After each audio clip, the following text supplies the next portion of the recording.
এবং সাবেক মার্কিন জেনারেল চার্লস ওয়ার্ড যৌথ বিবৃতিতে বলেছেন, ইরানের কোনো সদিচ্ছা নেই, বরং তারা শক্তি দেখিয়ে নিষেধাজ্ঞা ও হামলা এড়াতে চাইছে।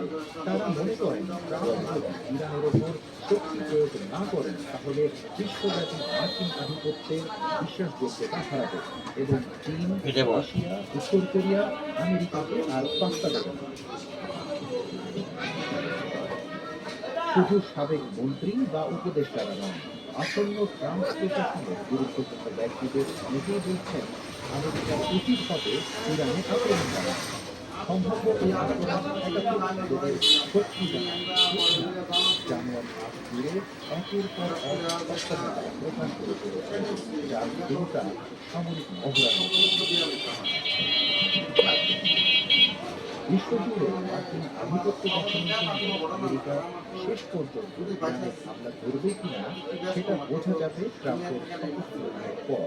তবে তার আগে বিশাল মহড়া করে ইরান জানিয়ে রাখল যে লড়াইয়ের জন্য তারাও প্রস্তুত।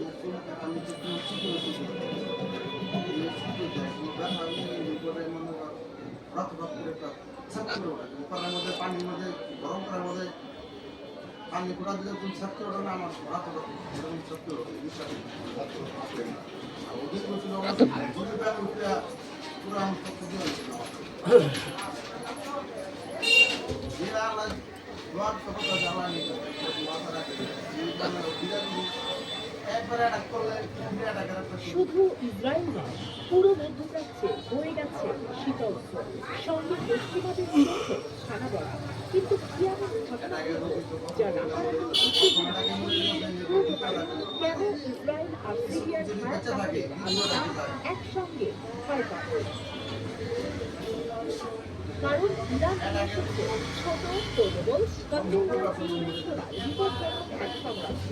বলছি ইরানের সবচেয়ে ভয়ঙ্কর আত্মঘাতী কামিকাজে ড্রোন রেজওয়ানের কথা। প্রথমবারের মতো এই রেজওয়ান ড্রোন সারা বিশ্বে পরিচয় করিয়ে দিল Tehran. Islamic Revolutionary Guard Corps IRGC এই আত্মঘাতী ড্রোন প্রদর্শন করল প্রফেট 19 সামরিক মহড়ার শেষ। ওই যে লাল মোবাইলটা দাও হয়ে গেছে। এটা কি করতে লাগবে না জিমেল পাইলাম দিয়ে দিলাম। ঠিক আছে, টাকা লও টাকা লও। কয় টাকা? 280 টাকা।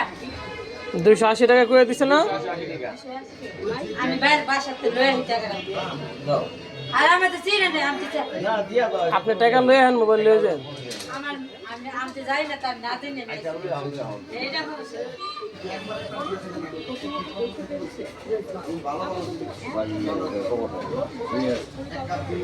ঠিক আছে, এক মোবাইল আপনাদের জন্য একজনের রেখে আছে না, ওই যে একজনের কথা একজন নিছিল না, ওটা দিয়ে দিছে। আর্মি গ্রাউন্ড ফোর্সের কমান্ডার ইউমান হায়দারি বলেন, ড্রোনের এত বড় ব্যবহার বাড়াবে ইরানের সামরিক সক্ষমতা। প্রতিরক্ষা বিশ্লেষকরা মনে করছেন, ইরান যতই বলে বাংলা নেই।